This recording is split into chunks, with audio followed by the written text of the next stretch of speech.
आज के व्याख्यान में हम हिंदी साहित्य के इतिहास में आधुनिक काल के अंतर्गत प्रगतिवाद को समझेंगे। प्रगति अर्थात आगे बढ़ना।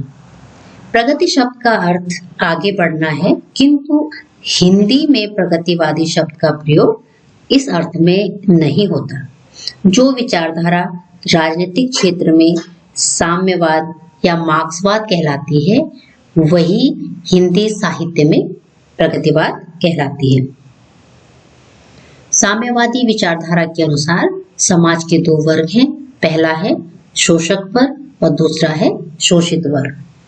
शोषक वर्ग से तात्पर्य यहाँ पर पूंजीपति, मिल मालिक, जमींदार, उद्योगपति इत्यादि से है। शोषित वर्ग से तात्पर्य शोषित वर्ग के अंतर्गत गरीब, मजदूर, श्रमिक, किसान इत्यादि आते हैं, जिनका की शोषण किया जाता है। और हिंदी काव्य में प्रगतिवाद का प्रारंभ सन 1936 से माना जाता है। 1936 से लेकर 1943 तक इसके मध्य जो भी कविता हुई वह प्रगतिवादी कविता कहलाई। और हिंदी साहित्य में वे कवि जिन्होंने साम्यवादी विचारधारा से प्रभावित होकर अपने काव्य की रचना की, वही प्रगतिवादी रचनाएं कहलाई। प्रगतिवाद के प्रमुख साहित्यकार इस प्रकार हैं। प्रगतिवाद में बहुत सारे साहित्यकार हुए और बहुत सारी साहित्यिक रचनाएं रची गई, पर यहाँ पर हम कुछ ही साहित्यकारों के विषय में पढ़ेंगे या समझेंगे। पहला है नागार्जुन।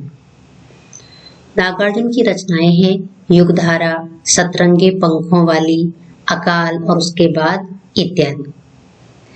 नागार्जुन, जिनका की वास्तविक नाम वैद्यनाथ मिश्र था, और इन्होंने मैथिली में भी लिखा और मैथिली में यात्री नाम से इन्होंने लिखा।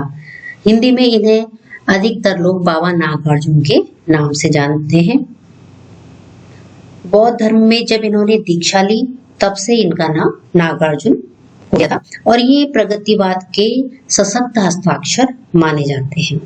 इन्होंने अन्याय, शोषण एवं अत्याचार के विरुद्ध लिखा। अगले हैं त्रिलोचन। इन्होंने लिखा धरती, मैं उस जनपद का कवि हूँ इत्यादि। इनकी कविताओं में धरती की सोंधी सोंधी गंध मिलती है, अर्थात इन्होंने जो भी लिखा वो बिल्कुल यथार्थता के धरातल पर लिखा। और इनकी रचनाएं बहुत ही भावुकता से भरी हुई भी हैं। रांगीय राघव, इनकी रचनाएं हैं अजेय, खंडहर, राह के दीपक, मेधावी इत्यादि।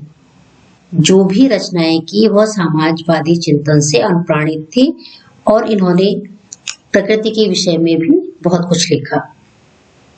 केदारनाथ अग्रवाल, इनकी रचनाएं हैं युग की गंगा, आग का आईना, नींद के बादल इत्यादि। इन्होंने साम्यवाद के प्रति दृढ़ आस्था अपनाई, जबकि यह पेशे से वकील थे। शिव मंगल सिंह सुमन, इनकी रचनाएं हैं वाणी की व्यथा, हिल्लोल, जीवन के गान इत्यादि। इन्होंने शोषण एवं अन्याय के विरुद्ध लिखा और इन्होंने गांधी की अपेक्षा मार्क्स को अधिक माना, अर्थात ये गांधी की अपेक्षा मार्क्स के समर्थक थे। अब हम समझेंगे प्रगतिवादी काव्य की विशेषताओं को। पहली विशेषता है शोषक वर्ग के प्रति घृणा। प्रगतिवादी काव्य में शोषक वर्ग स्वार्थी और अन्यायी दिखाया गया है। वह बेहद निर्दयी और कपटी माना गया है। शोषक वर्ग के अंतर्गत व्यापारी, जमींदार, उद्योगपति इत्यादि हैं, जो लोग अपने स्वार्थ के लिए पूंजीवादी व्यवस्था को बनाए रखना चाहते हैं। और जबकि पूंजीवादी व्यवस्था जब तक बनी रहेगी तब तक शोषण भी होता रहेगा। इसमें एक उदाहरण देखिए, हो यह समाज चिथड़े चिथड़े, शोषण पर जिसकी नींव पड़ी। दूसरा है धर्म व ईश्वर के प्रति अनास्था। जो प्रगतिवादी कवि थे उन्होंने धर्म और ईश्वर में विश्वास नहीं किया, क्योंकि वे इन्हें शोषण का हथियार मानते थे। जैसा कि दिनकर जी ने अपने कुरुक्षेत्र में भी लिखा हुआ है, भाग्यवाद आवरण पाप का और शस्त्र शोषण का, जिससे रखता दबा एक जन भाग्य दूसरे जन का। अगली विशेषता है शोषितों की दीनता का चित्रण। इसके अंतर्गत प्रगतिवादी कविता का जो मूल केंद्र है वह शोषण की चक्की में पिसने वाला किसान, मजदूर अथवा कोई भी पीड़ित है, जिसके प्रति कवि ने अपनी सहानुभूति दिखाई है और सामाजिक विषमता का भी उसमें चित्रण किया है। एक उदाहरण देखिए, श्वानों को मिलता दूध वस्त्र, भूखे बालक अकुलाते हैं, माँ की छाती से चिपक ठिठुर जाड़े की रात बिताते हैं। तो इसमें शोषित वर्ग का चित्रण किया गया है।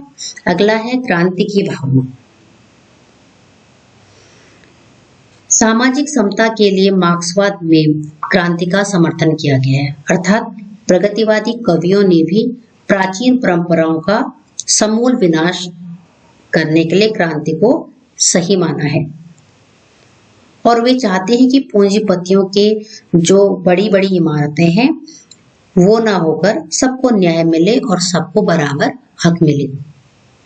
एक उसका उदाहरण देखिए, काटो काटो काटो कर लो, साइत और कुसाइत क्या है, मारो मारो मारो हसिया, हिंसा और अहिंसा क्या है। अगली विशेषता देखिए, नारी चित्रण। प्रगतिवादी कवि ने नारी का यथार्थ चित्रण किया है। प्रगतिवादी कवियों ने छायावाद की भांति नारी को श्रद्धा का रूप नहीं माना या फिर रीतिकालीन कवियों की तरह नारी को भोग्य नहीं माना, बल्कि उसका वह मानवीय चित्रण प्रस्तुत किया है जो दिन रात पुरुष के साथ आर्थिक और सामाजिक विषमता को भी झेलती है। निराला ने तो पत्थर तोड़ती हुई नारी का एक चित्रण किया है। देखिए, वह तोड़ती पत्थर, देखा उसे मैंने इलाहाबाद के पथ पर, गुरु हथौड़ा हाथ करती बार बार प्रहार, सामने तरुमलिका अट्टालिका प्राकार। अगली विशेषता है सामाजिक जीवन का यथार्थ चित्रण। प्रगतिवादी कवियों की एक प्रमुख विशेषता यह रही है कि यथार्थता के धरातल पर उतरकर ही उन्होंने अपनी काव्य की रचना की और उनकी रचनाओं में मात्र कल्पनाएं नहीं है बल्कि यथार्थता है। और प्रगतिवादी कवियों की विशेषता यह भी है कि उन्होंने निम्न वर्ग का अत्यधिक चित्रण किया है, जिसमें जीवन में व्याप्त विषाद, भूख, गरीबी, बेरोजगारी और कठिनाइयों को दिखाया गया है। शैलीगत विशेषताएं। प्रगतिवादी कवि की जो भाषा है वह बहुत ही सरल है और जो उनकी शैली है वह अलंकार विहीन है और मुक्तक छंद का प्रयोग किया गया है। उसमें कहीं भी बनावट नहीं है और वह एक आम आदमी की भाषा है। पंत जी स्वयं लिखते हैं, तुम वहन कर सको जन मन में मेरे विचार, वाणी मेरी चाहिए तुम्हें क्या अलंकार। तो इस प्रकार आज के व्याख्यान में हमने प्रगतिवाद को समझा, उसके प्रमुख साहित्यकार एवं प्रगतिवादी काव्य की विशेषताओं को समझा।